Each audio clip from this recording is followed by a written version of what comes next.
Okay, hello again, everybody. What's up? All right, so we got another review for you guys. So, keeping with the fact that this is October, we're doing another horror film, and Spooky.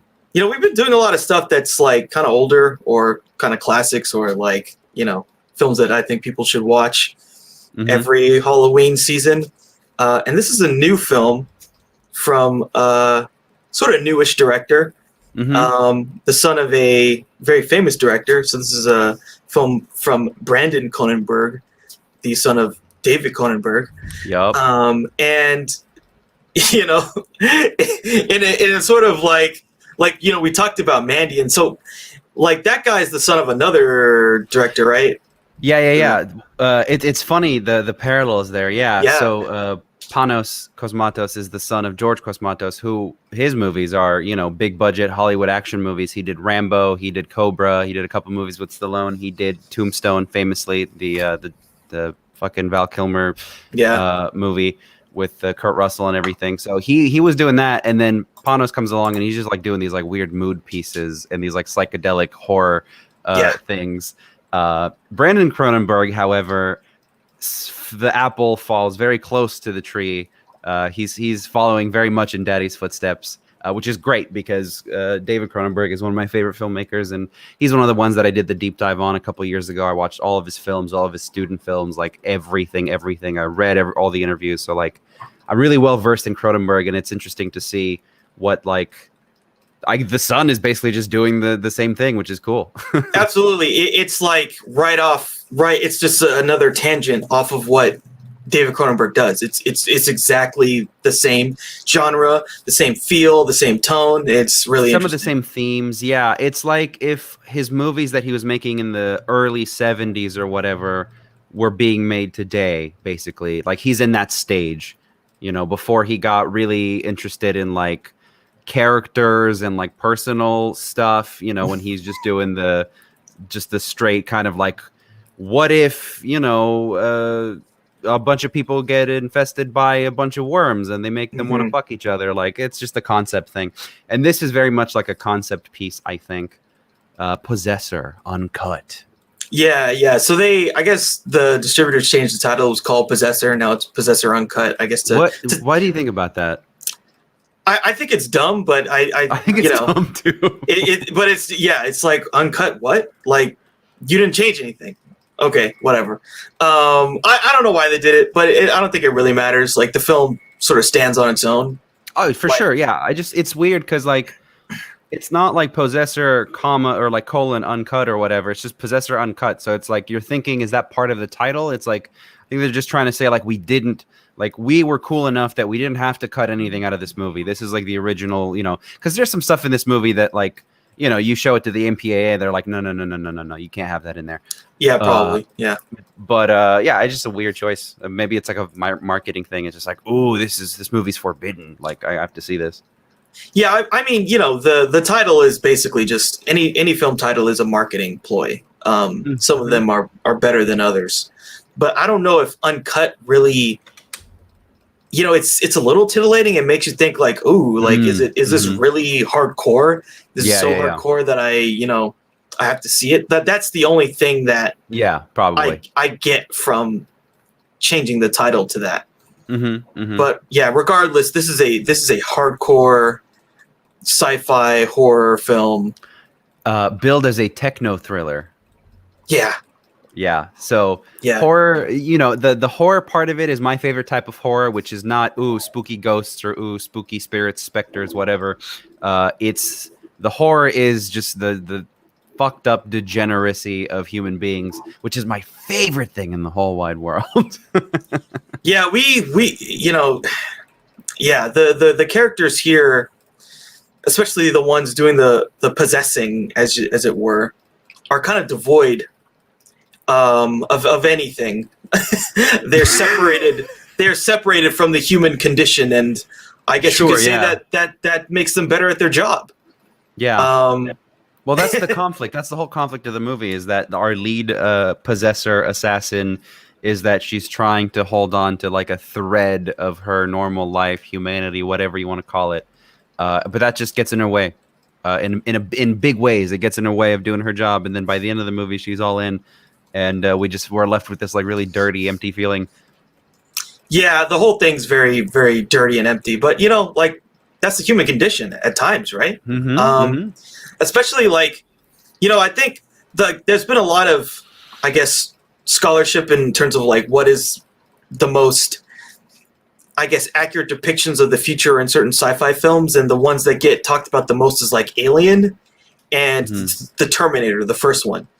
And well, the Terminator gets talked about because it's very prescient in the fact that we basically in the future we're using machines to kill people, and seeing the future as that is pretty much where we're at, which is kind of sad. Yeah, we're definitely we've been doing that. Yeah, but it's super accurate, and Alien is talked about because like that's it's sort of an interesting representation of what happens when a human being interacts with another life form that is yes. I guess parasitic in a way, and it's like I mean that is the strong case of what could happen, is that it just sees us as a conduit to create more of whatever the other species is. That's funny. Yeah, I didn't think about it that way at all. I was thinking more along the lines of Blade Runner, of just like tent cities and massive disparity in wealth and things like that, and sending the android and non-humans to do the bitch work on like other colonies or whatever. That makes more sense to me. When you said Alien, I was just thinking truckers in space. I was like, is that where we're headed? Yeah, truckers, but also like you see some virus on Mars, and then it infects you, and then I'm down for that. Yeah, bring it on, dude. Bring the symbiotes down. Yeah. This is definitely in the Terminator kind of like, how do human beings find ways to kill each other to make profit? But here's what I love about this, and this is a Cronenberg thing in general. I didn't. So Brandon Cronenberg has, I think, 1 or 2 other movies out. I haven't seen his other films, but what I like, it's like very much within the family. This theme of like, it's body horror, right? It's just like the humans are hacking themselves to do, like, it's not machines that are doing these things, like the Terminator. We're not programming something else. We're programming other human beings to do this. And human beings are, complicated and miserable and gross, and there's a lot of fluids and things like that. And they love to get in on that. It's just like, if we were to hack a machine, it's like circuitry and electricity and whatever. If we were to hack a human being, it's brains. And then with brains comes all of this like visceral kind of visual image stuff. And that's what I like about this. It opens up with this woman inserting like a needle in her brain, essentially. And it's like this really kind of retro futuristic Videodrome kind of like radio dial thing, and she's dialing it up, and she's crying with these like wires in her head. And right off the bat, I was just like, I'm at the right movie. Yeah, the opening is very visceral. Like you said, there's that immediate body horror of seeing someone stick something in their head. Exactly. And it's like, whoa, okay. And then, you can tell something's off, but you don't know what it is at first. You're like, okay, this is weird, but I'll see where it's going. And it's this woman. This woman goes in. She's at a bar or whatever. She's in the bathroom. She gets out of the bathroom. And then she sees this guy, and she just immediately stabs him in the throat. So we get right. We get the putting the thing in your head and then stabbing someone in the throat multiple times. But the stabbing is vicious. The stabbing is almost robotic. Like the stabbing goes on. This is part of the uncut, nature of the film. Is just any other film that would have been concerned with just telling the story, like this happens and this happens and this happens, I feel like would have just cut away after a few stabs, and this just goes on for like a full minute of just stabbing and blood spatter and just on and on and on, and you're just like, what the fuck? Yeah, she gets him a good like 4 or 5 times in the throat, and it's like, bleh, bleh, bleh. And it's just flowing everywhere, and there's like a giant pool, and then the cops show up, right? And she's supposed to kill herself. She pulls out a gun, and she's supposed to kill herself, and you're thinking like, this is some kind of a political hit or something. I don't know. And then the cops unload on her, and then the headshot, and then that's like extremely gratuitous as well. And you're just like, holy shit, the violence in this movie, like, let's go. Yeah, and that's like the first 5-10 minutes is just a gruesome murder and just like this weird crazy stuff. Like firing squad execution. This woman. Yeah. Yeah. And the other thing too is like there's a moment where she's trying to kill herself, and she just can't do it. She can't do it. And then it's basically suicide by cop, right? Yeah. So you gotta do what you gotta do. You gotta get out. Yeah.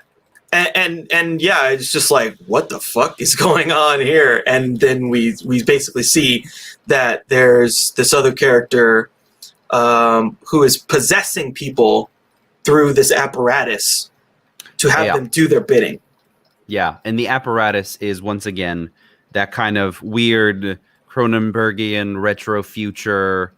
It's just got like a bizarre look to it. It looks like something a dentist would have in the 80s or something. Like it's just like it's not very techy. It's not very clean. It's just got these like weird, rounded edges to it. It's like it's really bizarre. It's a really bizarre like looking thing, and it kind of puts you like it just gives you this like off feeling of like it's just not quite what you would expect from like a clean sci-fi. It's really really messy. I don't know how to describe it. Yeah, it's not a clean future. It's not like I don't know. It's like a future that has a past that's dirty and grimy. Yeah, it's just a different look. It's a unique look. It's not, because you could probably feed the story to an algorithm and it could cough out like a sci-fi script for you. But the way that it was, interpreted was like very like the visuals are very specific. Yeah, for sure. And then we get so like the main character, I guess ish. Like characters are kind of weird in this film, right? Because we're basically seeing the conduit of a person puppeting another person, but we're with the puppet, right. not the puppeteer. Yeah. So I guess the main character is Voss for sure. Yeah, is Tasia Voss. And what was the name of the actress again? I forget. You like her. My secret, not so secret Hollywood crush, Andrea Riseborough. Yeah, she was Mandy and a lot of other really interesting roles. She just like does weird shit, which I guess I'm attracted to. There's a lot of people. I forget who the guy who basically plays the lead is, but he's another guy. Christopher Abbott, I think is his name. Abbott. Yeah. He plays Colin Tate. He's another guy. I saw him in this film. I think he did it. It was like 2018 or something like that. It's called like Piercing. Very weird film. Just like it was him and Mia Wasikowska, and like his character just goes around trying to find prostitutes, and he wants to kill them. And he's going through this weird robotic stuff about like how to interact with people. It's kind of similar to this.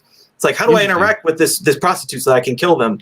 And then like it's a very weird film, another weird horror film.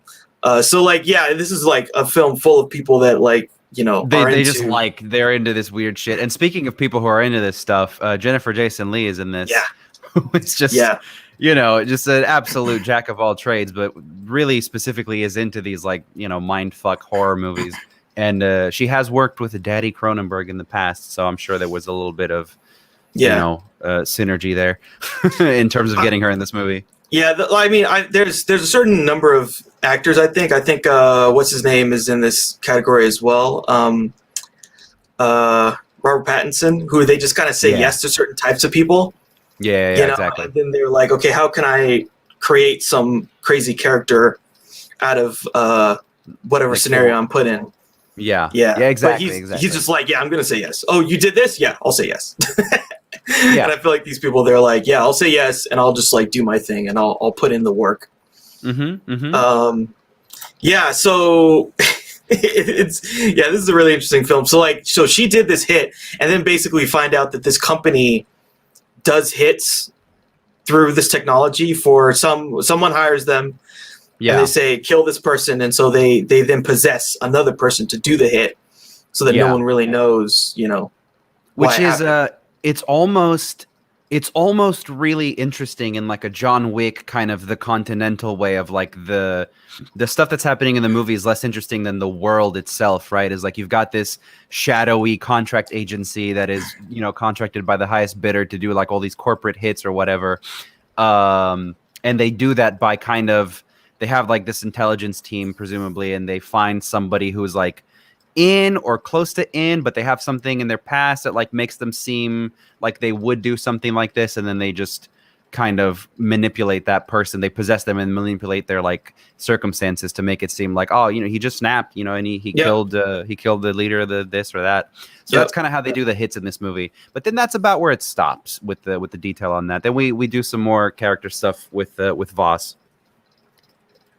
Yeah. So she's like, basically she has a level of humanity that's sort of preventing her from being able to do her job, I guess you could say. It's funny because like after you understand that all the, you know, 15 bajillion stabbings in the beginning of the movie was actually being controlled by her, and then you see her go she goes to see her ex-husband and her child. She has like a young boy. You're starting to be like, well, that like a normal human being can't do both. Like you just can't. So yeah, that's her conflict, is that she's kind of torn a little bit. And I believe there's some dialogue when she's talking to her handler, the Jennifer Jason Leigh character, who says like, oh, I'm going to take a few days off. I need to get my head checked, and I'm going to go see, you know, my son basically. And Jennifer Jason Leigh hesitates, and she's kind of like, I thought we cut that off. Like, I thought we're not doing that anymore. And she's like, oh no, it's just for a few days. I need to clear my head. So I think this is kind of like her last, she's just trying to figure out like, am I ready to just, you know, do I still want this or not? Let go of all these other things so that you can be, you know, the mega possessor assassin. Yeah, just an assassin. Because there's and then there's also like the questions of why she can't have full control of the person she's possessing, and that came up in the first assassination. Like the person you're supposed she wanted to just pull the trigger and kill herself or kill the person. But that didn't work. Because she can't control it, and because I guess she has these faint feelings of you know, I don't know, humanity basically. Or it's the other, by her kind of feeling that, you know, 5% of empathy, the other person's bleeding back, you know, their control is bleeding back in a little bit, and they're like, I don't want to kill myself. I'm good, like fighting kind of, you know, against. So that's something that sets up the entire movie, like plot wise, character wise. And then the rest is just like, let's play in this world. So she gets her next assignment, which is another big corporate hit job. And her in is this guy, the Christopher Abbott character, who he's dating the daughter of the guy he's supposed to kill. And he's got a cocaine problem. He's got a couple things in his past. And so they devise the plan that, you know, they'll capitalize on these things, and he'll do some, you know, he'll just kind of go on a crack binge or whatever. And then he'll beat his girlfriend or whatever. And then that'll explain, you know, he'll go to a function and kill the dad. So, yeah. Yep. And that's basically the plan they put out, and they make that happen. But in the meantime, we get some really crazy stuff happen. In particular, there's a crazy sex scene that happens. I love this scene. That scene was like, wait, what? I had to rewind that shit. I was like, wait, hold on a second. What did I really just see what I think I saw? You sure did. So we'll get to it, but basically therein lies the conflict of the movie, is that she's got this like task which is routine for her, but this guy kind of pushes back. She's not able to fully control him, and so then the movie does a lot of these like psychedelic kind of montages to kind of explain that, or to kind of get you to feel that.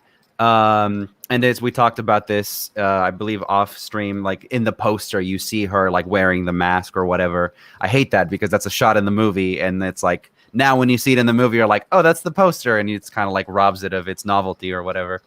But there's a lot of these like psychedelic things, and one of them is during the sex scene, because if she's going to be this guy full time, you know, she's him full time, and they're having sex. He's having sex with a girlfriend, and there's like this bleeding effect. And for like a split second, like we see Voss in there with a giant, like erect prosthetic penis.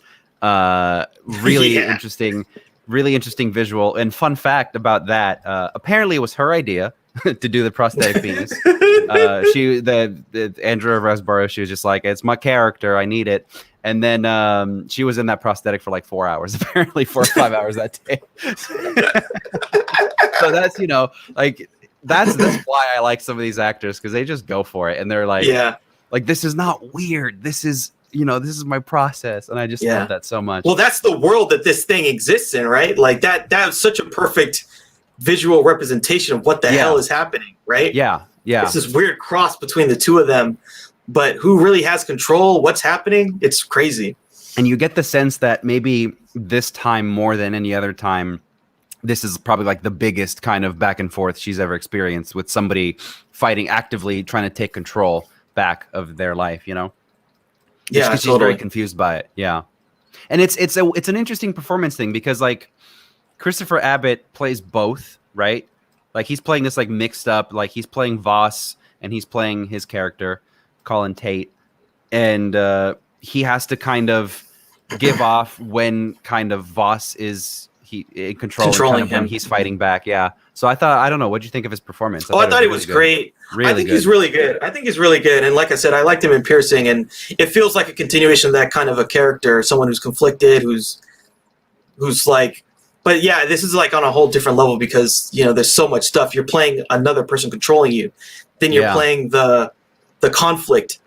So there's like yourself, and then there's another self, and then there's a conflicted self. So he's doing all that at once. And I thought he handled it really well, because it never really feels like unbelievable. It feels like, yeah, I can tell, you know, I can tell between the different personas, and they all feel unique, and I'm all sold on all of it. So yeah, I thought he did really good, because it's really about him.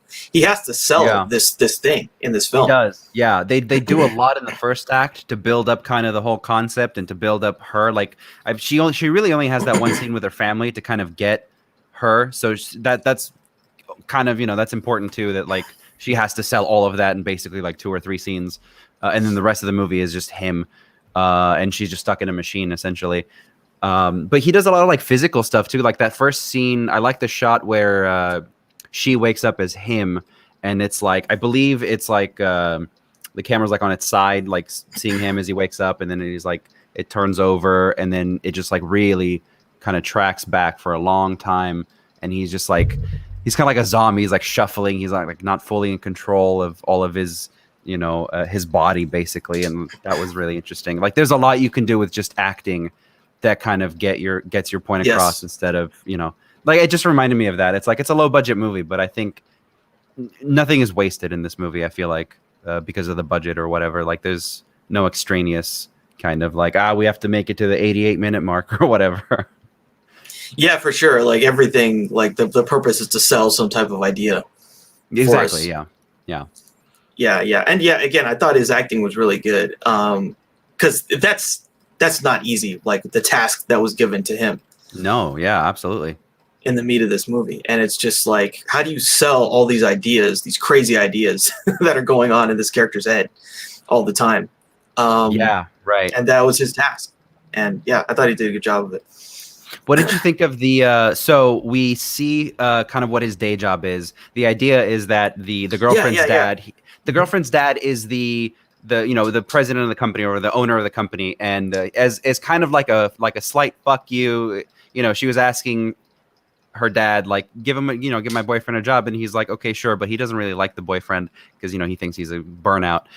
So he gives him the like lowest kind of bitch entry level job in this corporation, and it's this really, really strange, like, again, it's got that like 70s, 80s, like retro future thing where he puts on these VR goggles, which look bizarre. And inside the VR goggles, he's on a laptop. So then you're thinking, why can't they just be on their laptops? And they're basically hacking into everybody's webcam on the planet, looking at like what types of drapes they have. And it's basically, I think it's supposed to be a comment on like, you know, data collection, like what Facebook does. Like Facebook is listening to this right now, most likely, and then I'll get an ad for like prosthetic dicks or whatever after this review because they heard me talking about it. Yeah. So it's like the physical representation of like just people doing that job day to day, and how like dehumanizing it is, I think. But I thought like visually those goggles and the whole idea was like interesting. the whole thing. So this year I've like, as a part of like the, I guess the sci-fi part of our I don't know if you want to call it network or whatever. I've reviewed Scanners and Videodrome, and yeah, there's some parts of this that kind of remind me of Videodrome, like the when he actually puts on the Videodrome like apparatus. That was very similar to this scene. Like that apparatus was kind of like what he's living in this job. Yeah, exactly. It's like that, and the Possessor machine itself again gave me that like 80s pure Cronenbergian, like something's not right technology. You know, like the body is part of this technology kind of a thing. Yeah, totally. The whole scene with the job was really, really interesting. And then again, there's more conflict of like who's in control, right? When we're getting this kind of weird world building of like you know, just like technology and these companies are doing these weird. It's just weird, right? It's just weird, and like, to be fair, like they don't spend too much time on it, but it gets you thinking. It's enough to make you think of things like this. It's just like, isn't it weird what like Facebook and Twitter and all these companies are doing? Like, they're doing it with robots, sure, but like it, you know, if you just remove the robot element, like it's a weird thing. Like they're prying in on all these things. And you know, that's sort of the craziness of our time, is that like there's so much technology and it has so much power. We're just scratching the surface on how much bad basically can be done with that power. Of course. In the next 50 years will be basically more data than the last 2,000 years put together. Yeah. Which is maniacally crazy. It's, and it's like Dr. Evil levels of insane, you know? Yeah. And it's stuff like this, right? It's someone you pressed OK on an app, and so then they have access to your microphone and your webcam, and they're gonna, I don't know, do whatever. Yeah, you know? and a row of people in like fucking VR goggles are going through all of that data to pick out, like, no matter what was going on in your apartment that day, they're trying to figure out, like, my goal today is to look at drapes. Tomorrow we'll look at your bed sheets. You know, it's like really bizarre. Yeah. Look at your computer. Oh, you have an Apple, therefore we're gonna tell you to buy this product.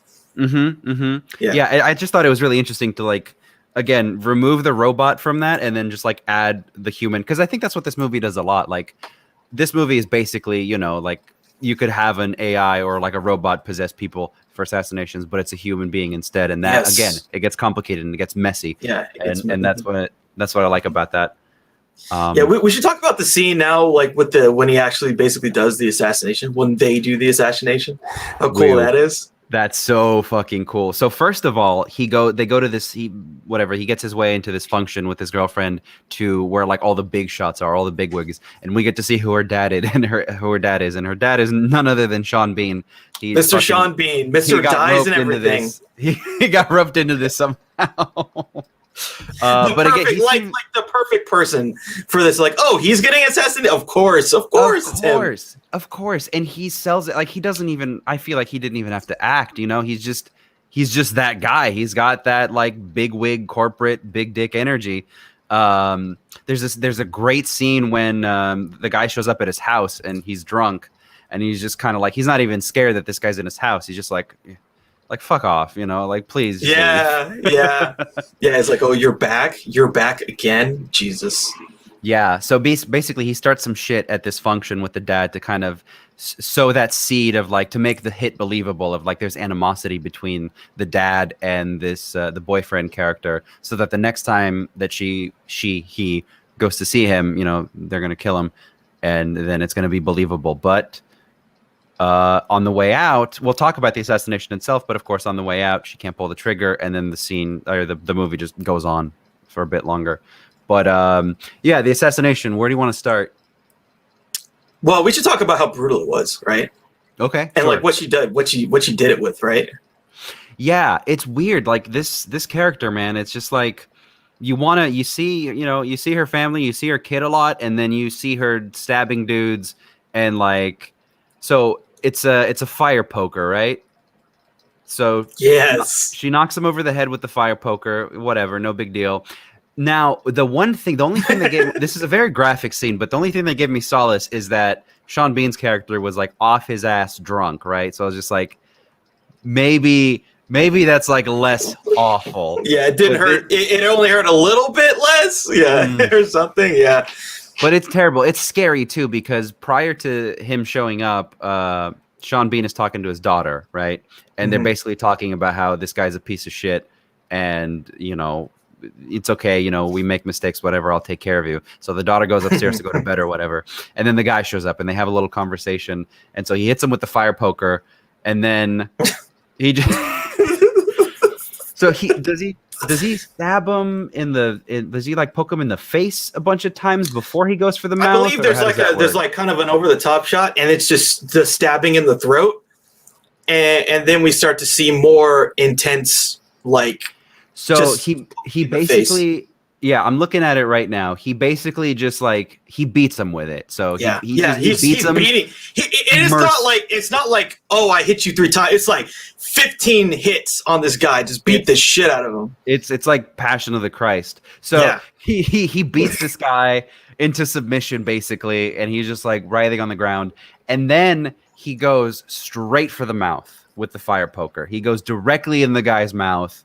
And there's a great, like, the audio mixing and the blood and everything. You can hear the teeth crunching. Like, you see the teeth. You see a shot of the thing hitting his teeth and then, like, sort of torquing.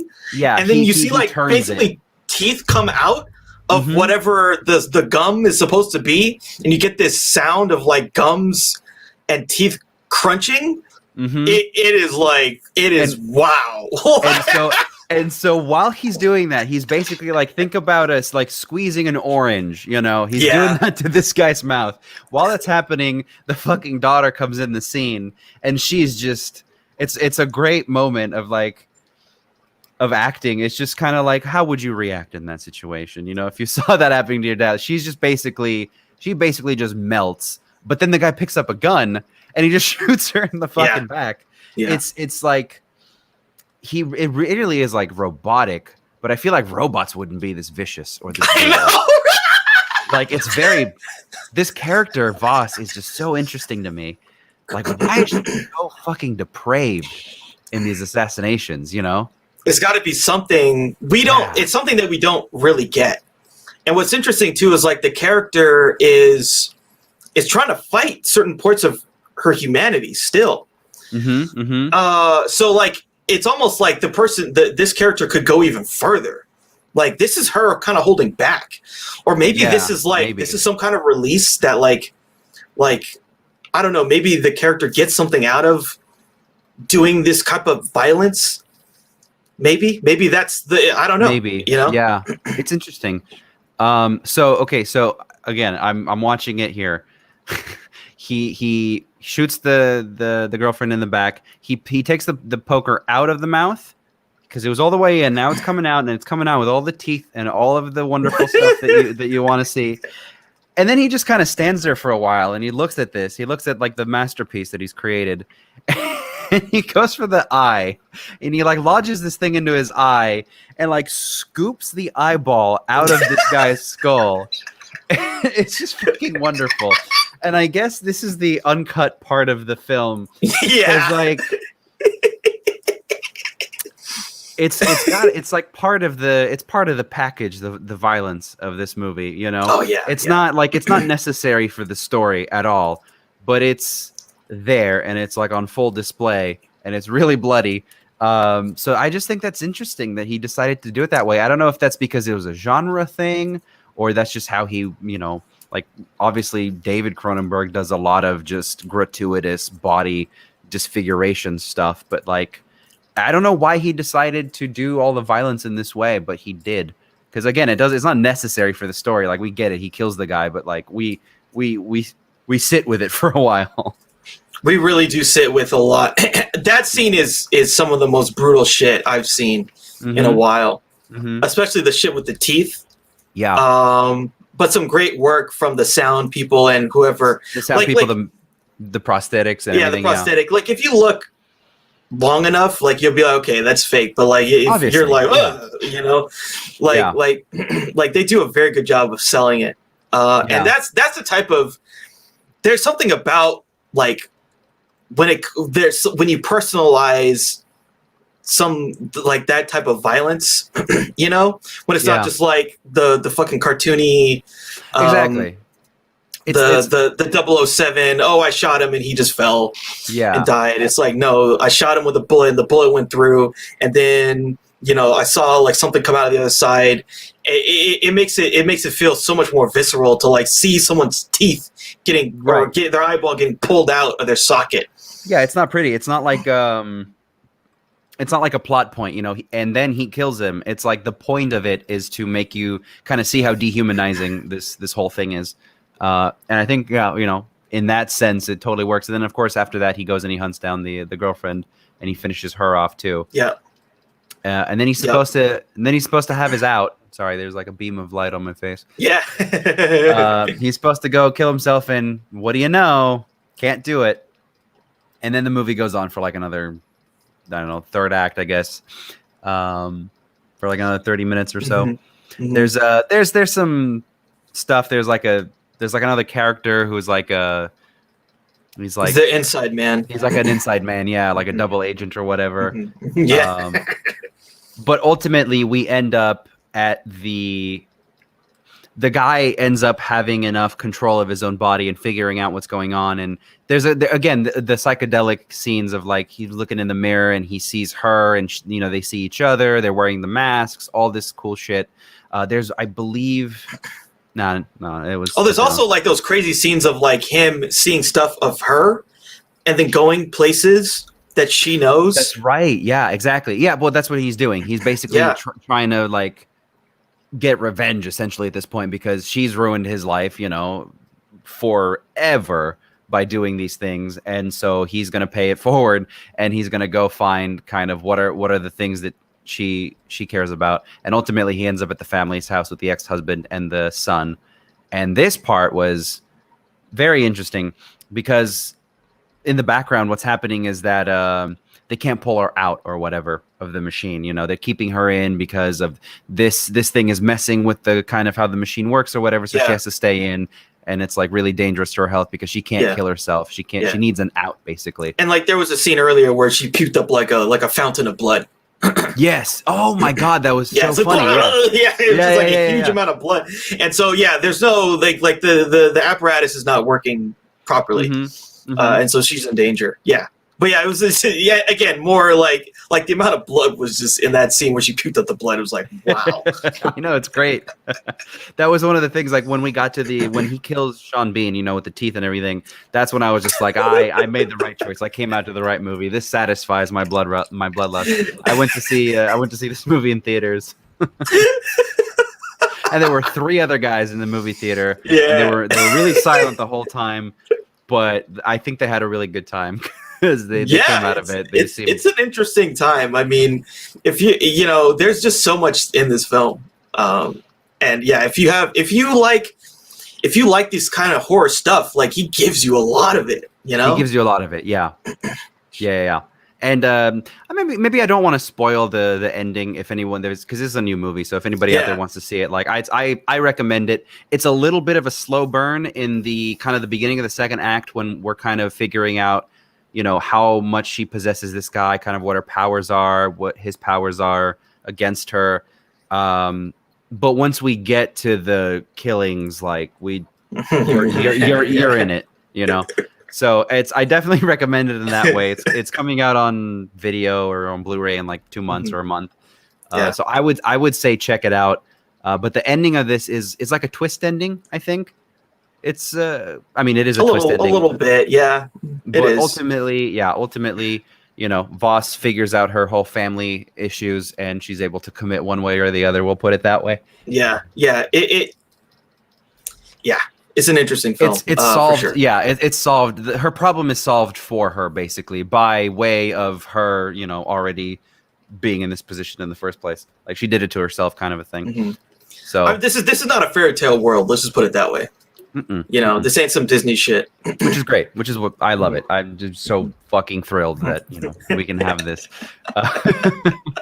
So yeah, I mean, Brandon Cronenberg. We'll see what he does next. We'll see if he continues to do.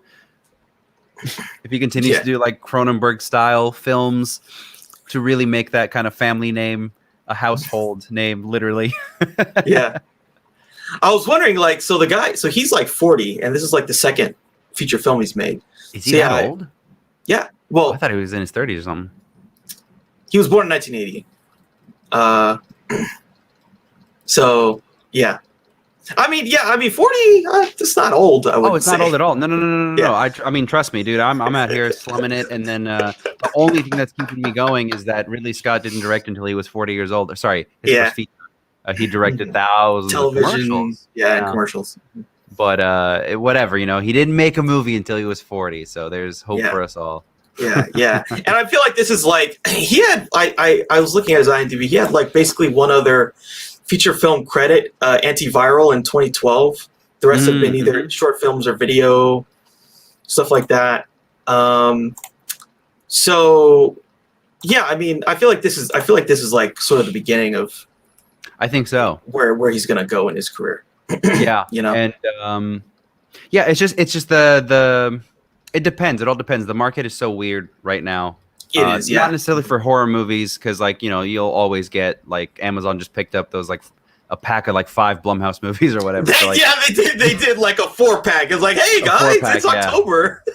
Like these movies they're gonna continue to get made, but like back when David Cronenberg was doing it, there was like there was upward mobility, right? Like he eventually got to make a movie with 20th Century Fox, and he made a couple movies with Fox actually, and stuff like that. And here it's like you can probably make Blumhouse movies forever, because the studios are really only interested in 2 or 3 different types of movies max. But we'll see. I mean, can a movie like Possessor, in like a more sexed up, budgeted up version, get released by a major studio? I don't think so. There's no way that like something like Naked Lunch could be made today. There's no fucking chance that could come out in theaters. By a major studio. Like 20th Century Fox put out Naked Lunch, and there's not a fucking, I don't believe for a second that a studio would put that out today.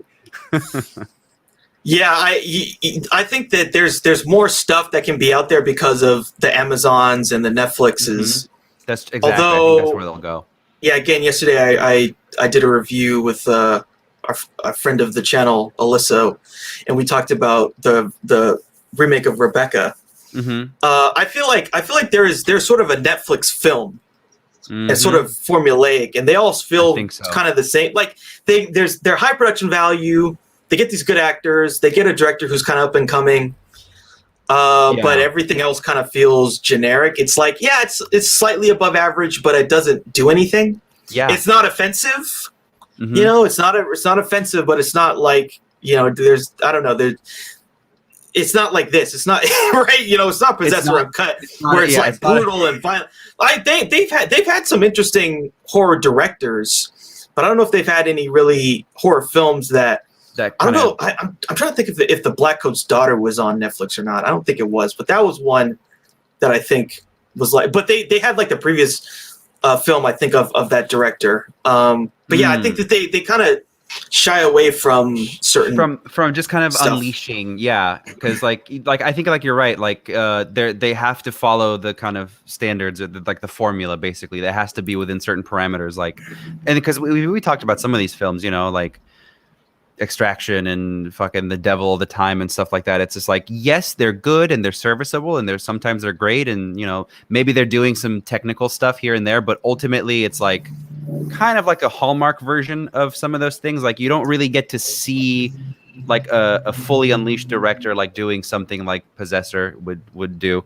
So I'm curious. I wonder if Netflix going forward is just gonna pick 1 or 2 and just say, like allow them to do this. Like they let Charlie Kaufman make his movie, and I feel like that they didn't try to polish that in any way. Like they just let that be what it is. No, I think they lowered the budget on that though.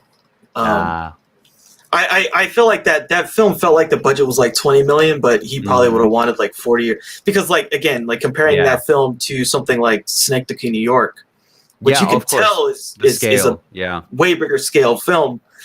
And I don't think they're going to let him do that kind of shit anymore, unfortunately, for us. Well, that movie was like 40 minutes of people talking in cars, so yeah. Yeah. I mean, it was. It was, yeah. And that's just like, that's super cheap, you know? Yeah, it is what it is. But I don't know. We'll see. I wonder, I guess what the point I'm trying to make is that I wonder if films like this are going to be stuck in the mid-tier indie world forever, or if there's a chance to, like, fucking, Cronenberg got to make Existence for a big studio. I think it was for Fox. And that's just like pulsating buttholes, but it's like an action movie, but it's like got all this weird stuff in it. And I'm just like, like movies like Event Horizon, things like that, things that are just like a little, they're studio movies, but the studio killed Event Horizon. They killed it. Of course they did. Once they figured out what they had, but like we were still getting those 20 years ago. Now I don't know, There's definitely like the Blumhouseization of horror is an interesting concept, because they're very cheap. On one side we get Lee Winnell and we get these other very talented people. Mm-hmm. On the other side, and even what's his name, Jordan Peele. On the other side, Jason Blum, basically his entire purpose in life at this point is to produce cheap horror films. Yeah. That is it. And it's just like, it's just, how do I make more for less? How do I say, okay, that's a good idea. Now half the budget and figure out how to still do it. That's his entire purpose in life at this point. And that's how he exists in the studio system, because he basically guarantees to Universal, I will deliver you guys, you give me this amount of money and I get this amount of profit, and you guys, I'm going to give you a steady stream of like $2 to $4 million horror films that are all going to make a profit because they're so cheap. Yeah. Yeah. But that kills that kills the $20 million to $30 million to $40 million kind of existentially weird horror film. It's dead. It does, because I'm thinking of like, okay, yes, that's happening, and then what happens to those filmmakers? I mean, Lee Winnell is like a special case, but like Jordan Peele got to make his 20 to 40 million movie for Universal, and that's just off the back of the socially successful, the zeitgeist of Get Out. Not necessarily. I mean, the film itself is great, but like, I feel like if it hadn't had that buzz, maybe he would have done another Blumhouse movie before he got his $20-40 million movie. Yeah, I mean, he's really in his own category too, because Us was also extremely successful. Yeah. So he's almost heading in the. He was a known entity, and he was a known entity before. He's basically really almost on like a Spielbergian kind of path. Like he's the type of guy they're gonna start giving him more power until they see him fail. I'd almost probably say like the Shyamalan. I think the Shyamalan is probably a good analogy. Like a person who has had success, and like, again, there's a big movement around people seeing his films. They make money. Us made a lot of money relative to its budget, and so for him, he's gonna like get to do whatever. But like Blumhouse, they just recently did like a remake of Black Christmas. Oh, boy. I don't know if that filmmaker is going to get to make more stuff. I mean, the story around that was so funny that he basically went to this woman and was like, "Hey, can you make Black Christmas?" They were like, "Yeah, I'll do it." Okay, here's the budget, and you have 3 weeks to make the script. And that was literally like, that's awesome. And I haven't seen the movie, but the reactions are very mixed. Oh no! And again, it's like they see it as a product, not as like really art, Yeah, well, they have the fucking amorphous 4-pack on Amazon of just, those filmmakers, you better be happy your movie's on Amazon. That's great, but like, can you really tell me the titles of all these 4 movies or what's different from one or the other, like off the top of your head? It's just like, it doesn't quite get the same level of exposure, but who knows? The industry works in mysterious ways. COVID is fucking everything up, so hopefully once it all gets burned to the ground, which it already is, once we build back up, we'll see if there's like something that no one thought of, some kind of area of distribution or something that comes up out of this, That's me being hopeful in that way. Yeah. Until then, Well, we have to take our possessors where we can get them because yeah, and I'm glad we got it. I believe it was the people who put out Parasite, right? It was the same distributor. It might be. Let me. So. I feel like they took it over because this was. Yeah, after Neon acquired the rights after Sundance. It. Yeah, yeah. So they're the ones who gave it the title too. Whatever. Like, I'm not gonna argue with the people who marketed Parasite, right? Because that was a fucking stroke of genius. Yeah, but they're pretty good at their jobs. So, but I'm glad. I'm glad that this can still happen, and this happened. And I like this movie. I like Cronenberg movies. Heyo, segue. So we're gonna do a top 5 favorite David Cronenberg, Daddy Cronenberg films. Daddy Cronenberg, just a real quick and dirty list. Yeah. Cool. Yeah. So what's your number 5? Oh, we're gonna go right into it, are we? Yeah. Sorry. Let's see. This is a hard fucking list, dude. Again, this is like I did the deep dive on him. I watched all of his fucking movies a couple years ago, and like read about the process and everything. So like they're all in my head, and I like them all. But so like to rank them was kind of weird, but I ranked them anyways. Number 5 was Shivers, which is actually his first movie. And I love this movie because it's got that like raw first time filmmaker energy. It's made in Canada. It's basically it's very interesting. So have you seen Shivers? I haven't seen Shivers. I want to see like The Brood and the earlier stuff. I love The Brood. The Brood is, special. There's only 5 spots, but like Brood is a special what's it called, like honorable mention for sure. Yeah, no, but Shivers basically, so there's this it doesn't exist anymore, I think, but there was this hotel. Basically it was like these 2 big giant like buildings, like 8-story buildings, and it was just a hotel, and it's on an island by itself, kind of in somewhere in Canada, and the only way onto it is a bridge basically. And it's just this like, it looks like a commercial like apartment building, but it's just like a giant kind of hotel type of thing. And people go there like for work or whatever, or it's like one of their getaways. So he used that. That's just kind of the premise. And then you're thinking as a young burgeoning horror filmmaker, you're like, I got those, commercial buildings. The only way to get here is a bridge. Oh, I wonder. So it's about basically these parasites, these like leech worm. Honestly, they look like dicks. They're like these dick-looking things that like they kind of crawl around and they go in your mouth, and you basically it's like a virus, and it makes you sex crazed. And basically, once the shivers, once they get in you, all you want to do is fuck someone, or make out with someone, or do something sexual with someone to pass it on, usually by mouth or however. And there's a lot of really cool stuff. Like there's a classic, it's like one of those classic horror type scenes where there's a woman taking a bath, and it's the 70s, right? Everyone's just fucking naked all the time. There's this woman taking a bath, and in the water through the drain, one of the leech penis monsters comes out, and it's like crawling up, and she's like spread out in the bathtub, and you're like, oh my god. And it's like got all these like shocking imagery stuff, but it's got that like raw energy of just like, I'm making this horror movie, and it's like a weird concept. So basically they're sex zombies. Everybody gets taken over in this hotel, and it's weird, and it gets weird because there's children, and the children get it too, and there's old people. There's a scene with like an old man and a little girl, and they both get it, and you're like, ah. And it's tastefully done. Don't worry, it's not like depraved or anything. But it's just like it puts you in these situations mentally, and you're just like, this is so fucking weird. Well, it's just like going there, right? It like goes, and that's what I love. Yeah, it goes there exactly. And there's a lot of really cool, inventive like prosthetics and practical effects and stuff like that. And all the shivers, all the little worms are like obviously animatronics and things, and they make them like vibrate around and stuff.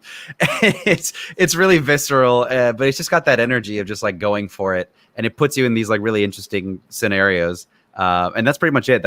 I had to put Shivers on the top 5 because I watched it multiple times. Yeah. I showed it to a friend of mine, and who's like doesn't watch old movies or anything, and it's a low budget 70s movie, but like it's got some interesting ideas, and my friend really liked it. He thought it was really silly. Yeah, interesting. So, yeah, he's got such an interesting career, right? When you think about like what he was doing at first and then where he is at the end of it.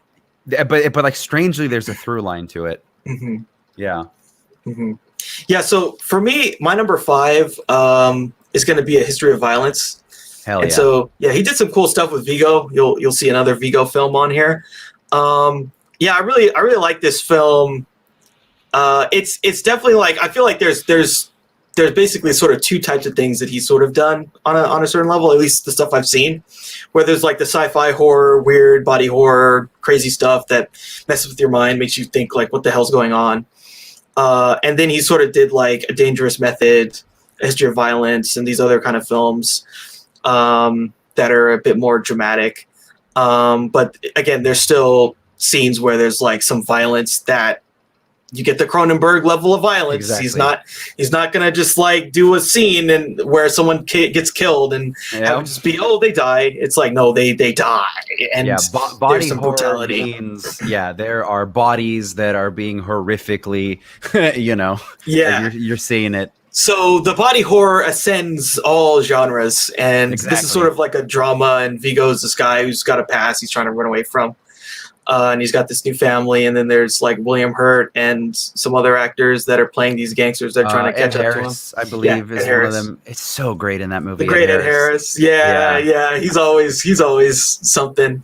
Mm-hmm. And I just thought the acting was great, and the story is fun and interesting. And like once Vigo like starts to go off, like it's like, fuck yeah, dude. It's like you're scratching, because the way that they present it is that like they're moving to a new place or whatever. This guy's got a past or whatever. We don't really know if he has a past.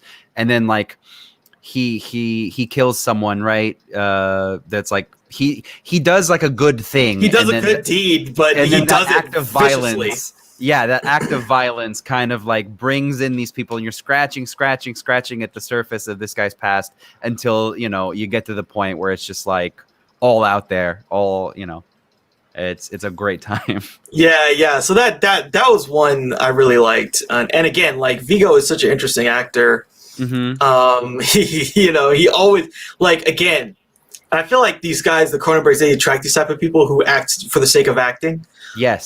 This guy, Vigo, lives to act and nothing else. He doesn't do a role for money or for fame or for any of this other crap. He's out there to act because he's an artist. That's why he does it. And he likes to like go there. It's so interesting. These guys that are like hyper successful, and they've got these big budget movies and franchises under their belts. Like it's a rare type of thing to have like an A-lister who will do movies like this. And I really appreciate that. I appreciate the Vigos and the, McConaughey's and the Robert Pattinsons and all these people. Yeah, Robert Pattinson is blazing a trail. That's for sure. Yeah, well, he's doing exactly.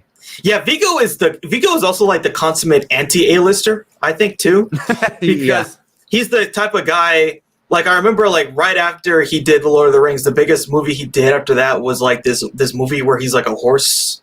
It's Hidalgo, right? Yeah, he did Hidalgo. Dude, I watched the shit out of Hidalgo. Yeah. And he probably did that movie because they're like, oh, here's the horse you're going to work with. And he loved the horse, basically. I bet you that was half of the reason. I think it just happened to be a Disney movie, though, didn't it? Yeah, it just happened to be a Disney movie. But like he probably like met the guy who trained the horse and he like loved the horse. He got really into horses. Yeah. No, well, he really did. Like he said he bought the horse that he worked with on The Lord of the Rings. He said he loved the horse.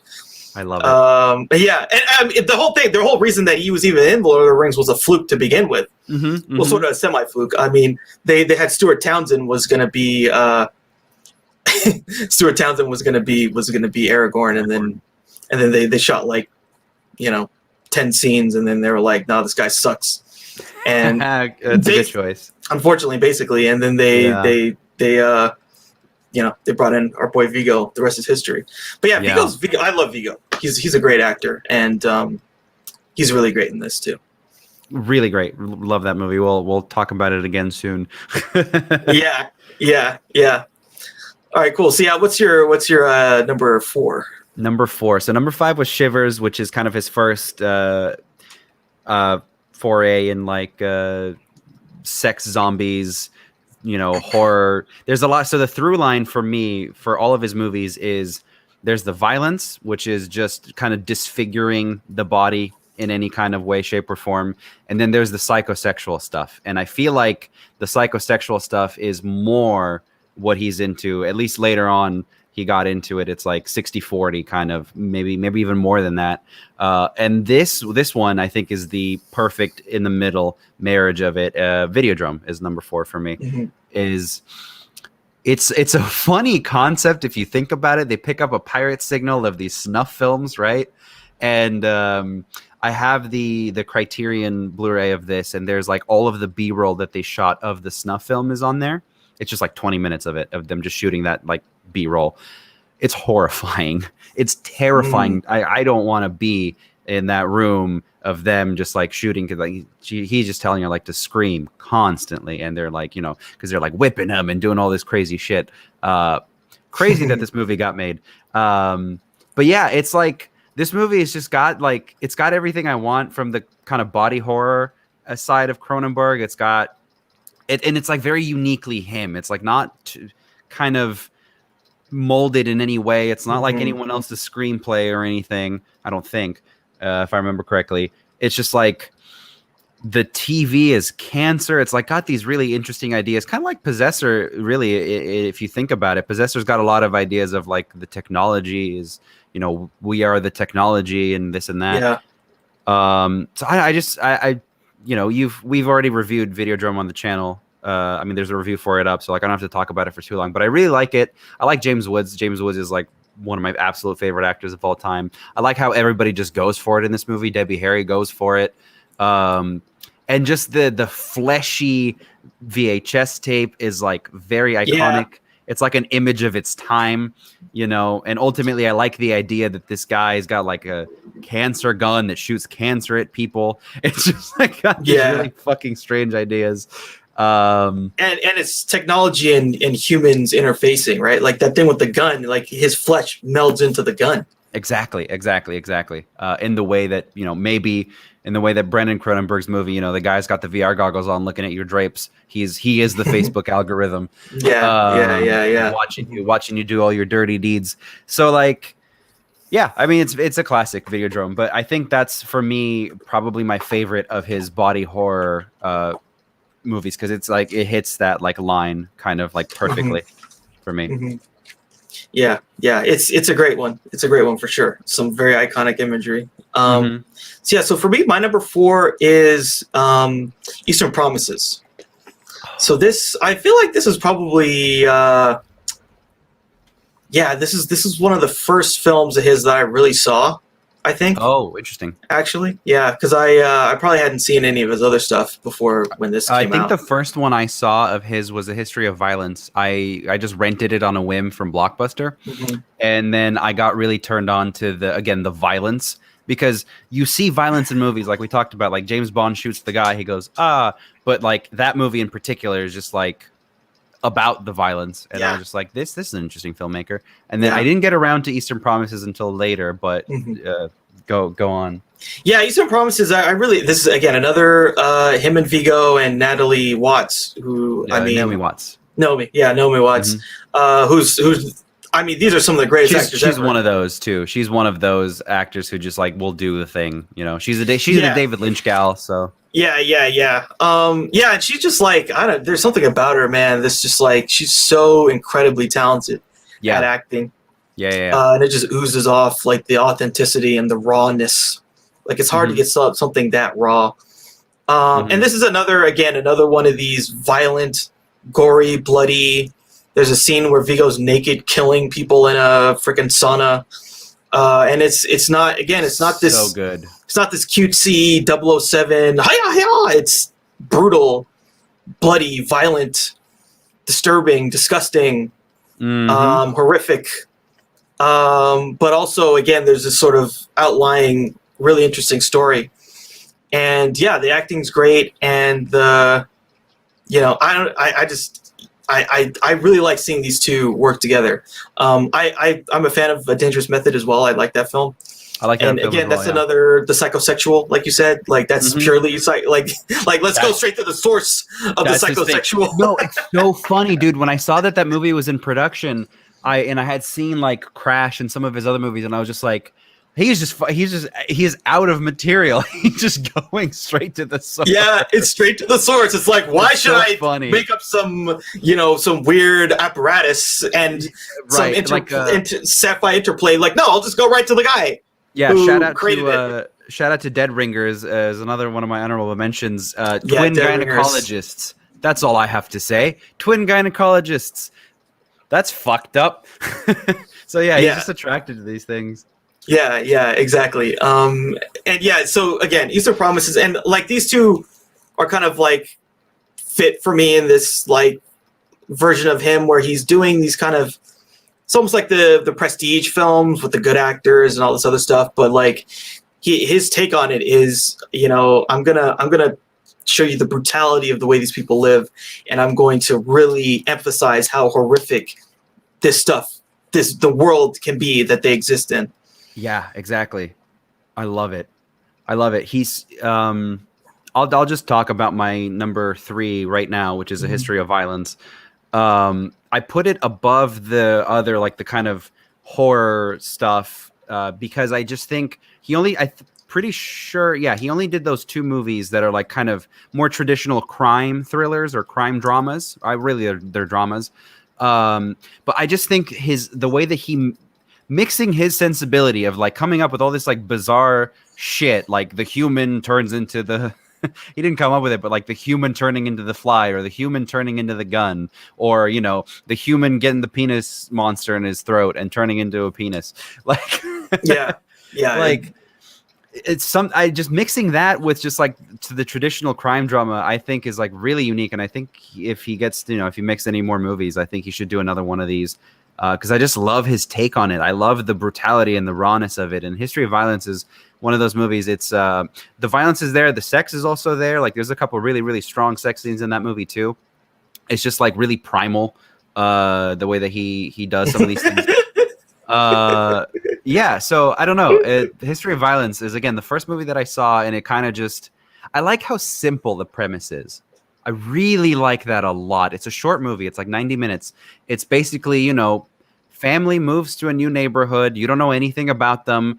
And then this explosion of violence from this guy. And then all of these all your Walter White types, all your like Albert Brooks character in Drive and Ron Perlman, like they just show up. And then it's just like, oh, what's going to happen next? I like that kind of mystery thriller aspect to it, but it's mixed in like with the content itself is like not squeaky clean in any way. It's really violent, and it's really like, and again, the sex is like really raw and stuff. So I really like that about it. So yeah, History of Violence, number 3. Cool. So my number 3 is going to be Videodrome. That's my number 3 for me. And so yeah, again, these are some things that I watched this year. We reviewed it on the channel. And I feel like this is really right in his wheelhouse, because it's all this weird technology fusing with people, and what does that mean? What does that mean for our society? I thought it was really interesting. Yeah, I think that's the one that's just the one where he kind of what he was doing early on in his career. He was iterating on kind of the same ideas. Like The Brood, again, The Brood has a lot of things where like there's something connected to the body and it means something else. I think that's the one where he kind of perfected it. And then everything after that was just kind of exploring other things, because after that he did The Fly, and then he did Naked Lunch, and then he got into like more literary stuff. I think Videodrome is like the one kind of that perfects his original ideas. So yeah, sorry, go ahead. I just wanted to say that. Mm-hmm. Especially when you consider like even I almost feel like thinking about Possessor, because like what happens in Videodrome? This guy finds a signal. The signal gets into him. The signal has its own ideology. And then it uses him as an assassin in this global battle for supremacy of whatever it is. Yeah. Possessor is just people turn a human into an assassin. That's basically the same thing. Yeah, you're right. It's basically the same thing. Yeah, it's just and yeah, it's just like all the iconic images of like the television with the face and that he's kissing, and then he fucking sticks his head in it. And that. Like, yeah, the actual Videodrome when they put that apparatus on him. Yeah, and it's like a pre-VR thing. And it reminded me a little bit of the Possessor machine in Possessor. Yeah. It felt like it was, you know, It was just ripped from the same thing. Yeah. Yeah. From the same He just asked him, hey, can I just use that old? I know you have it. I know you have that thing from. Like, let me just look at the concept art, please. Yeah. You know. Yeah. Let me just use that. Copy your homework, but change it a little bit. Yeah, exactly. And like you said, like the pulsating VHS tape, all that stuff. And like, you know, what's interesting too about the film, so like it presents, it's so kind of ahead of its time because it presents all this stuff like about like the character interfaces everything through technology. Like the first thing we see in the scene is like he sets his alarm. His alarm is the television. Mm-hmm. And then his secretary talks to him through the television, telling him he has to go to work. Mm-hmm. And so he's not even like she could just call him on the phone or something, or like come to his house. She comes to his house later on. And the other thing too is interesting. Like that film, you could tell basically everyone in his life is trying to fuck him. The secretary, the woman he meets who's like this on air. She's like a over the air like therapist. She's like backing people off a ledge by day, then by night she's doing BDSM. The creepy lady who's like a porn distributor or whatever. It's just all this weirdness, you know. It's such a weird world. Yeah, but there's always sex and there's always some kind of weird technology involved. But anyway, yeah, like guess what I'm trying to get at is like it has all those themes there that he really hits on in a lot of his work. Mm-hmm. And you know, I just think it was ahead of its time in the way that we interface with technology, and the way that, you know, I had talked about this like when I did the review. You know, there, like when you think about like, I guess thematically what that film could be about is there's a person who interfaces with this part of technology that has its own sort of ideology, and that ideology drives him to kill people. Mm-hmm. We really see that in our own daily lives. Like there are people who interface with technology, and they just go crazy, or they get sucked into some weird whirlpool of small Facebook groups. Something, and they just go off on the deep end. That's Videodrome, basically. That's really you're right. Yeah, I was aware of all of these things, but like, thank you for reminding me, because the whole like the idea that like the signal is hijacking, you know, his programming basically. And what is the signal? Back then it was the TV, and the TV is all over that movie. The news reports are all over that movie. Nowadays, you know, you can make that movie with, you know, fucking Wi-Fi or something, you know, like, but it's really like, it's of its time, but it's also prescient. And it's really cool. And again, I just think it's the perfect summation thematically of like all of his early work. Like everything that he does leading up to that movie, that's like the one where like all of his original ideas are kind of summed up. And then after that, he adapts stuff. He adapts a lot of books and he kind of makes them his own. That's definitely one of the better ones. Yeah. I think like you said, thematically, it's the work that is his apex, basically. Yeah, I read one of the interviews that I saw with him when I was like doing my deep dive that I really enjoyed was it was like in the I don't think if it was for Videodrome, I don't remember. Maybe it would have been from the other movies. The interviewer asked him, he was just like, "Why are you attracted to horror?" Because everything he does up to Videodrome is just horror. He's like, "Why do you keep making horror movies? Do you really like horror movies?"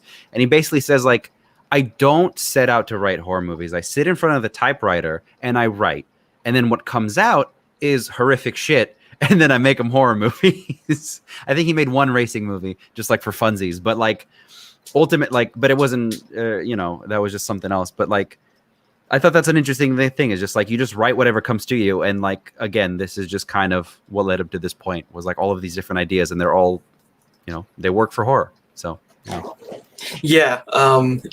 feel like it's a very prescient movie too. It's just it really, like, the social media age and Videodrome feel like companions. Absolutely.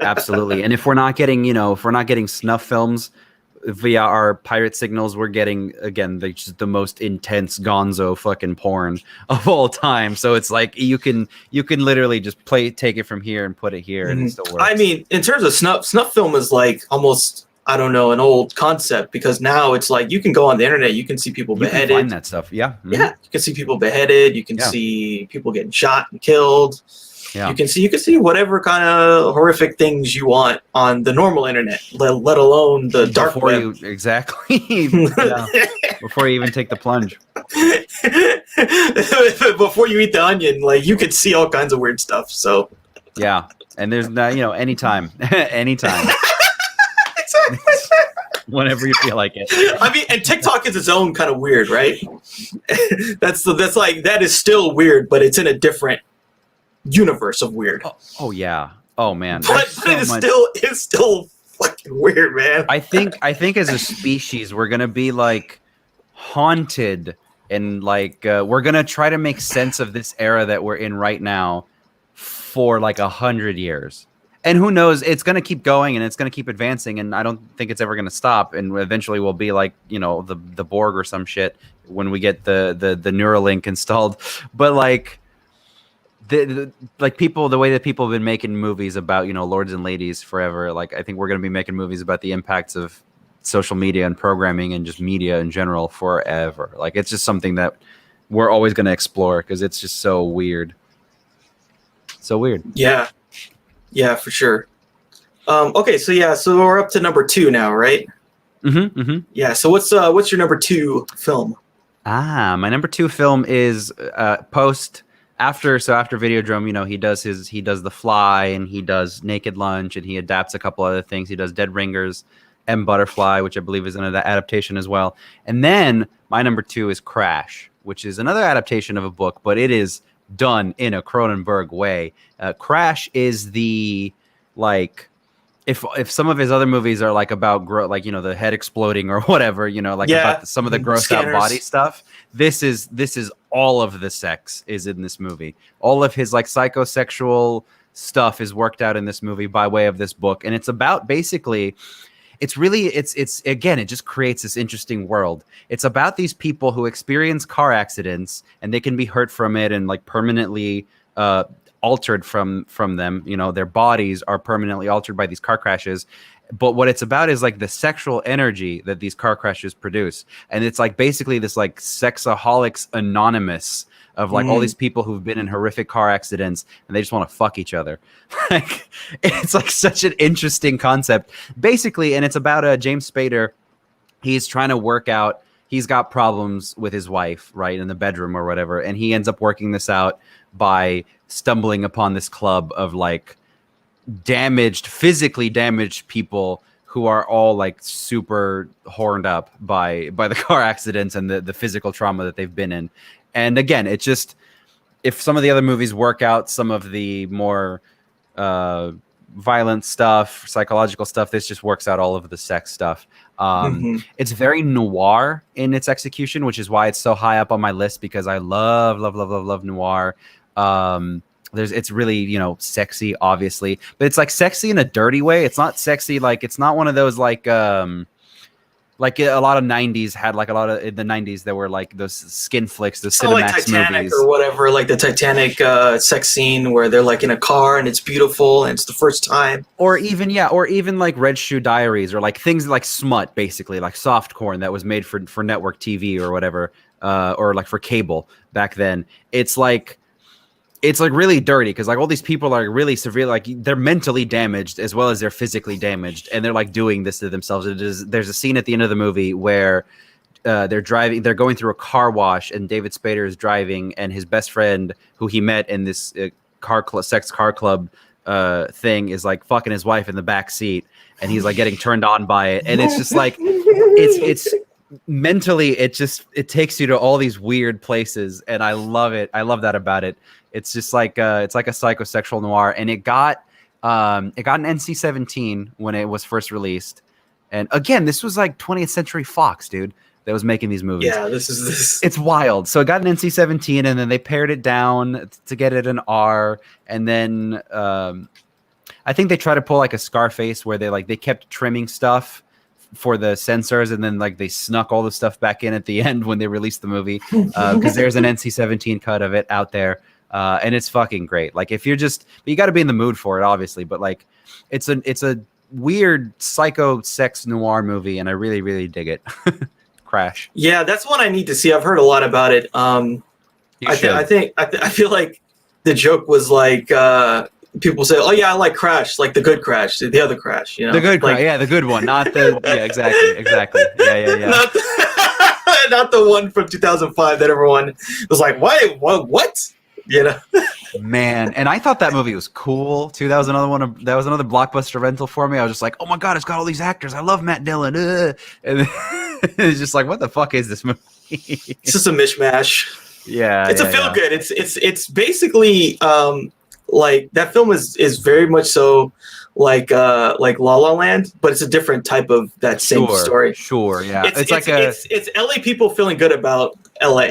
That's what it really is. And it just like rips off the format of Traffic too. It's just like, what if, or it's not just Traffic that did this. There's a lot of foreign films. Like there's I think Iñárritu's films in the 90s were doing this as well. Just like, what if multiple storylines but connected? Like, wow, amazing. What if racism but like connected? Wow.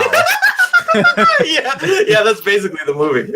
So imagine my surprise when I found out that there's a Crash about like people in car accidents fucking each other, and I was like, I'm in, and it's great. It's really well done. Like, isn't there a sex scene like one woman like she does like her leg is gone? Yeah. But that's a character. And he's like humping her leg or something, like her like the stump, right? It's like, how depraved do human beings get?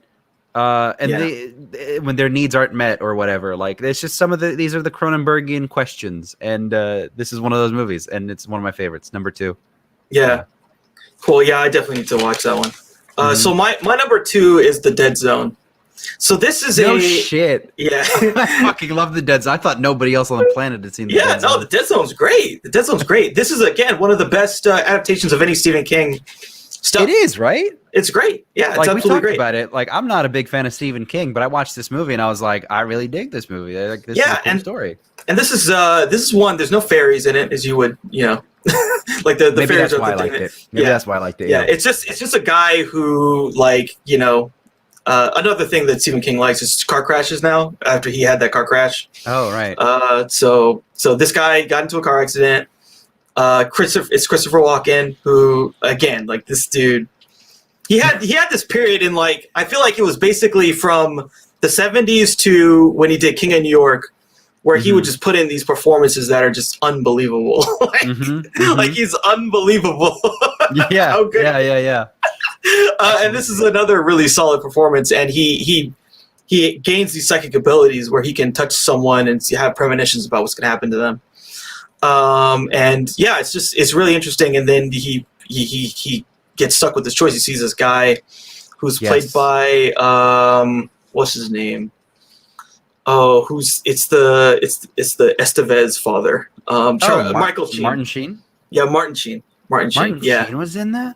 Yeah, Martin Sheen plays this politician who's evil. The politician, yes. Okay, I remember now. It's the evil version of his Westworld, West Wing. Yeah. West Wing, character. This is the evil Bartlett. And he's going to destroy the world, literally destroy the world. He's going to press the button and nuke everyone. Is such a fun fucking movie. I'm so glad you brought this up, because I kind of forgot about it. It's really hard to it's, again, from a collecting standpoint, I've also collected all of these movies, obviously, if I did the deep dive. From to access it, I feel like it's, I don't know, I feel maybe it's easier now, maybe it's on Amazon or whatever, but like I remember having a hard time finding this movie. Like, I had to rent the DVD was difficult. There was no Blu-rays of it. Like, it's really hard to access. Is it easier to access now? Because it's a really fun movie, and I want more people to see it. Yeah, I don't know. It's been a while since I've seen it. Okay. I don't know if it's been re-released or anything like that. I don't think I would hope it has. I would hope it has been, but maybe not. I don't think it has yet. But I think it really needs to be. I think it like does. Shout Factory or something needs to pick it up, because people need to see this movie. It's a fun fucking movie. Especially in the age of all the Stephen King stuff. Stephen King. This is one of the good ones. Yeah. Yeah, it's really good. And there's so much good about it. The acting's good, and I feel like the ending is really iconic. Like he's left with this choice. What do I do? Do I let this guy? Because then there's this philosophical stuff, right? Like earlier we've been talking about Tenet and like how Tenet deals with time travel, basically. And in that, what they say, whatever happens, happens. Yeah. This is not like that. Like he actually has agency to change things if he intervenes. And he's like, what do I do? What do I do? And that's kind of an interesting sort of thought experiment too. It's like, what if you knew that, the next guy who was going to be basically Hitler is sitting next to you on a train? Yeah. What do you do? Do you stab him in the throat? Like do like do the Possessor stuff? Just like like Tanya Voss. Yeah, just like stab and keep stabbing until they're dead, or do you call the cops? Do you tell someone? Do you try and warn people? No, that's a trope in its own. It's just like, you're crazy. They'll send you to the loony bin. Yeah, they'll send you to the loony bin. It'll be 12 monkeys. Yeah. Exactly. So. So he's like, I'm gonna kill him, and so he, in this super iconic scene, he tries to shoot the guy, and he shoots him, and he misses, but he saves the world because the guy he pulls up a freaking kid, a child, as a shield, and that destroys his political career. But our main character dies, so it's this sort of tragic, but a tragically positive ending. Yeah. But I think it's one of the best Stephen King adaptations. It's a great film. There's a lot of Cronenbergian stuff in it too, with the horror elements. If I remember correctly, the horror stuff, if I remember correctly, this is not one that he was like particularly excited to do. This is just something that like fell in his lap basically and he did it kind of more or less to pay the bills, or rather really to fund Videodrome, which was the next movie after this one. But it's really well done. It's like, and it's got his signatures in there with the horror stuff. It's really cool. Yeah.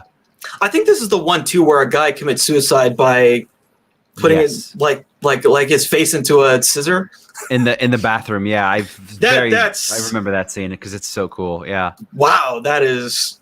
I'd love to see the Brandon Cronenberg version of that. Because like you see the scissor going through the guy's head, and then he probably would have failed, and then he would have done it like 30 times again. Yeah. For like 45 seconds. Yes. And then you like slowly see it peeking through the back of his head. with the like fleshy bits, just like everything. You see like brain coming out of his skull, and like you see the skull, you see this white thing, the skull cracking open. These two should get together. Him, Brandon Cronenberg, and Panos Cosmatos should get together and make a movie. I was just thinking like who are the best kid directors, right? Like who's like Lucas Scott, right? Brandon Cronenberg, Panos Cosmatos. I feel like there's another one. There's gotta be. I know. Yeah, I know. Those are like the big kids on the block, basically. Yeah, like they're just doing weird shit. I like it. And it's funny too because like with Lucas Scott, he's another one. He's doing exactly the stuff like his dad. Exactly. The sci-fi, the weird sci-fi stuff, like that movie Morgan about the AI girl who starts killing people. Yeah. And it's just like following the lead. It's really funny. It's funny. If it ain't broke, I mean, if you got why not? Yeah, but, totally. I dig it, man. Dead Zone. Yeah, so that's my number 2. So what's your number 1? My number 1 was a more or less easy number 1. Yeah, I think so. I really like Shivers, and I really like some of the other movies, but I think ultimately, and I really like Crash, but I like Eastern Promises more. I fucking love Eastern Promises, and I'll tell you why. Because again, it's got that dirty, grungy, graphic kind of violence and like overtones to it, and it's set in the real world, like the real world. It's not in like a fantasy world where like the pirate signal is telling you to fucking kill yourself or whatever. It's not set in a world where there's penis monsters or whatever, and those are all great. It's not set in a world where like in this noir kind of like the car crash sex people exist. This is just like real kind of like East Coast like mobsters basically. This Russian mafia. Yeah, and it's played very straight. Like there's nothing. The drama is very raw. Like I haven't seen the movie in a while, but like it's just played really straight. It's not like glossed up in any way, shape, or form. It's just like really dirty, really raw. That scene where he's fighting fucking Vincent Castle in the sauna, so good, It's so dude. good. Yeah, So it's amazing. good. Yeah, and it because again, you just sit with it for a while. It's just like this is what two human beings stabbing each other over and over again looks like. It's not pretty, It's not like James Bond fucking throwing Anya, whatever her name is, in the sauna around, playfully. It's really gross and dirty. So yeah, I think we already talked about Eastern Promises, but I like the again the crime, the gangster angle of it. I like that it takes place in the real world. But it's still got all of his trademarks, all of his trademarks in there. Yeah, and I just think it's really, really well done. And that's my number one. Yeah, for sure. Yeah. So my number one is The Fly, his version of The Fly. Okay. I feel like this is like, if Videodrome is like the most thematically him, this one I think is the most technically him. All the crazy, weird, gross stuff. Gina Davis giving birth to a larva. Yes. Like that is wow. Like wow, he really did that, and it is and it's like the type of stuff that would freak you out, right? That is beyond scary. And it's awesome too because it's a remake of this movie that, even in the 80s, I'm sure a lot of people hadn't seen, right? And it's like this campy sci-fi stuff. But it's really, I think, more than any of his movies, if I'm not mistaken, it's the one that just like gives you the most. It's 80 or it's like 90 minutes, and like 60 of those minutes or more it's just the effects. There's so much going on in this movie. You get so much. I love it. Yeah. Yeah. And Jeff Goldblum crawling on the ceiling, and then the transformations ripping his face off, ripping his jaw off. There's a couple sex scenes in there for good measure. You got to have them. Yeah. Yeah. And the ending is just so crazy. Like when she just blasts this thing with the shotgun, the Fly thing with a shotgun. Yeah. And like the head exploding and all this stuff. I just think that, it's such a perfect fit for him. Yeah. Yeah, it really is. Had what was the movie? Werewolf in London, had that come out yet? I think it had, yeah. Let me look that up real quick. Yeah, because those feel similar in the way that they depict the horrificness of these transformations. Yeah. That had been out for a while. Yeah, it's so gross. It is so gross. It's really gross. I love that because again, it didn't make my list because it's obviously awesome. It's definitely his most well-known movie, probably like pop culture wise. But it really is like the tour de force. It's like after he makes Videodrome, he's just like at the height of his powers with all of these like weird fleshy effects. And this is the one where he just like, he gets the perfect story of like man mixed with because it's always like man mixed with something else. And he's just like man mixed with insect. And he's just like, he loves Kafka. He's really huge into Kafka, this guy. So he just like fucking goes for it. But like, other than that, there's like not a whole lot of commentary or like a lot of ideas to it. It's just like, it's just the effects, and the effects are so good in this movie. Yeah, the effects are so good, and like I said, it is gross. But that's why you watch a David Cronenberg film. You're gonna get some gross body horror and some real, and like gross, gross people having sex too. Yes, I love that. I love that so much. Maybe now you can start to like, maybe in retrospect you can peel back the layers to see why I was so excited to talk about Possessor and why I went to a theater to go see it. Because I love this shit so much. Yeah, it's like right in the wheelhouse, and it's right in the Cronenberg wheelhouse that. The family business. I just love when a filmmaker is able to go for these things and is not sanitizing them in any way, shape, or form, and that their point is not to sanitize it specifically. I like that, and I like when there's one or two pops up every generation where like they're successful enough and they get money, and again they get 20th Century Fox to make both The Fly, which is disgusting, and Crash, which is NC-17 psycho sex. So like, it's cool. I love it. Yeah. Well, yeah, that was a good retrospective, especially when you see like all these films and like you said, you know, where's the place going to be for these type of films going forward? That's what I'm wondering. Yeah. The whole landscape is changing.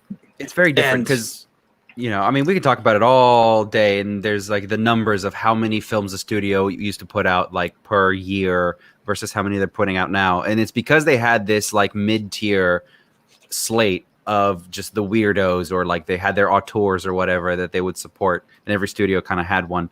Not so much anymore. And Netflix gets a lot of those auteurs, but again, Netflix has a very particular kind of parameters for, like, they got the guy, I forget his name, John Lee Hancock or some shit, the guy who made The Blind Side or whatever. They got him to make the Bonnie and Clyde movie, but from the cops' perspective, and it's going to be like, oh man, shit, they got a big filmmaker and they're going to do Bonnie and Clyde again. Awesome. It's the Hallmark version of Bonnie and Clyde. It's great. It's technically great. I can't fault any single thing about it, but like, it's just very sanitized in that way. Mm-hmm. And it's for a mass audience. Especially the Bonnie and Clyde story, like that first film that came out was like super violent, and that was right. And that was, again, that was a filmmaker just fucking going for it. And I just like those stories of when they get to enough success to where they can do that on that scale. That was Arthur Penn, right? Mm-hmm, I think. Mm-hmm, yeah. Mm-hmm. And like the ending is like, it's fucking brutal. Like people had not really in 67 seen that level of like, not only were we just going to kill these people, we're going to blow them off the face of the earth, and you're going to see it. Exactly. You're going to see the protagonists basically get their head shot off. And it's kind of responsible for all the stuff that I like, because after that, you know, Sam Peckinpah is like, oh, I can do this too. And then he made The Wild Bunch, and which is 30 minutes of people getting fucking shredded by, you know, machine guns. Yeah. Awesome. Yeah, after like a 10-minute buildup where they go to like a bar and they drink and they have sex with some hookers, and it's like, you ready? I'm ready. They go and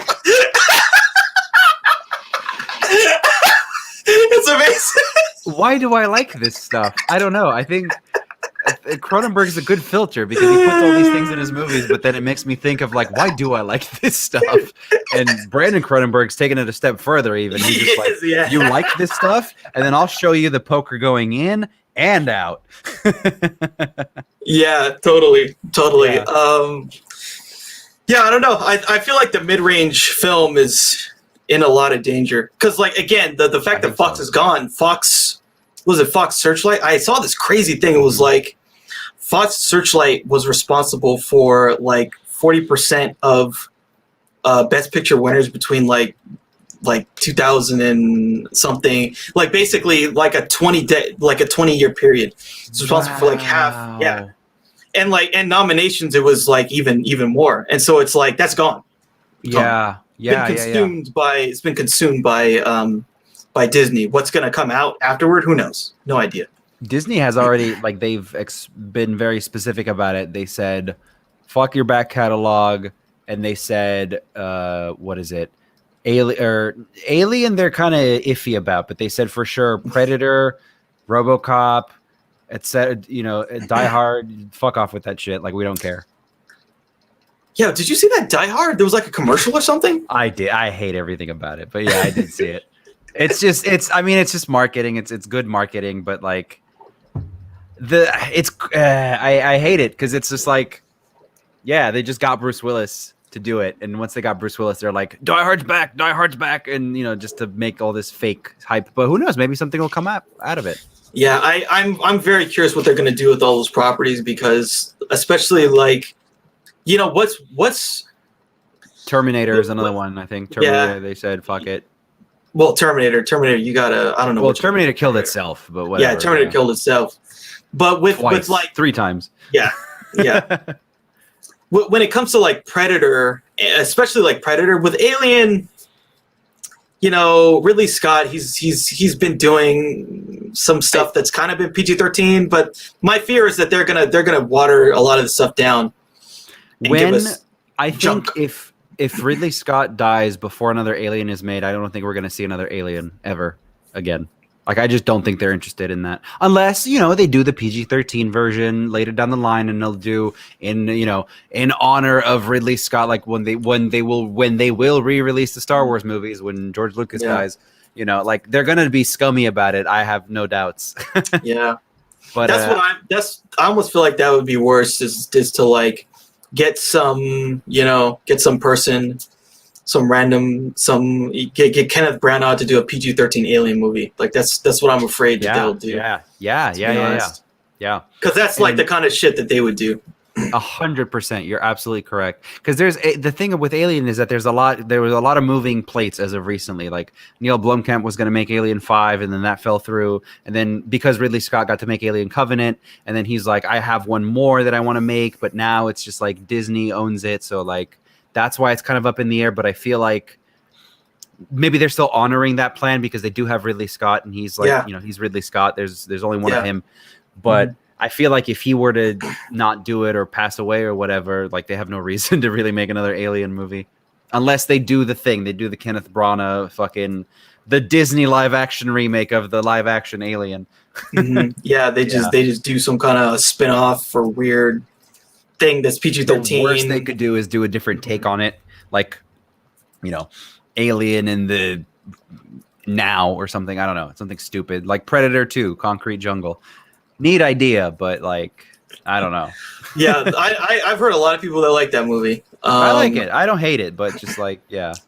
I mean, definitely Danny Glover fighting a fucking predator. Like that's something, man. It's pretty sweet. And and fucking Gary Busey. It's pretty sweet. Yeah. It's pretty sweet. Yeah. All right, well, we should probably wrap up. Yeah, thanks a lot, everybody. So that's our review for Possessor and our top 5 of Mr. David Cronenberg. Yeah, our kind of a Cronenberg deep lore, deep dive. Yeah. Mm-hmm. Yeah, so I think next week we're gonna do Pan's Labyrinth. Yes. Another great horror director. Pan's Labyrinth is, and another filmmaker that I did the deep dive on. So I'll have I have all of the context for that in my head. You can talk about the 3 hours of content about Blade 2. We can talk about how they made Blade 2. Dude, it's extensive, man. It's just like almost every single shot, every take of that is available. It's cool. Yeah. That's exciting. I kind of watched that. That was like the first Blade movie I really watched, and I was like, well, how old was I at the time? 14. I was a 14-year-old kid watching that movie. I fucking love that movie. That's a 14-year-old would fucking love that movie. that's who it's for. Especially like at the end, like he's fighting all these dudes and he does a freaking like he does a suplex or whatever. He suplexes this guy, and it's just like, wow, this is exciting. It's great. Yeah. Yeah. Cool. So yeah, next week that we'll talk about that. We'll talk about Pan's Labyrinth. Fairies that I love. Fairies done my way, which is, you know, the realistic, fucked up, depraved way. Again, Rumpelstiltskin ate kids. Yeah, these are some very dark fairy tales that he gets us into. And it's not cute, nice. Oh, hello. And no, it's I kill you. I trick you. I kill you. I trick you. I eat you, and I sacrifice you. It's great. Bring on the rituals. Yeah. All right. So that'll be for next week, and then after that, I think we'll have to. I think after that, we're gonna have to go back to the lists. We're gonna have to do. Oh, okay. Because the year's ending, we're gonna have to do our top 100 of all time list and get started on it. Yeah, we're doing it. We gotta do it, man. But there's so many movies I haven't seen. Oh, we gotta do it, man. Shit. Okay. Yeah, I feel like every list is just a reflection of its time, and lists change over time. 100%. Change is good. You ask me in a year, the Cronenberg list is going to be shuffled for sure. Yeah. Change is good. I believe change is good, and when it comes to lists. Mm-hmm. So yeah, I think that'll be our next thing. We'll do it in blocks. We'll do like a 20. We'll do like a 10 film block. That's cool. Wow, that's going to be exciting. Yeah. Wow. Okay. All right. So yeah, that's what you guys got to look forward to from us. And until then, catch you later. Take care. Yes. See ya.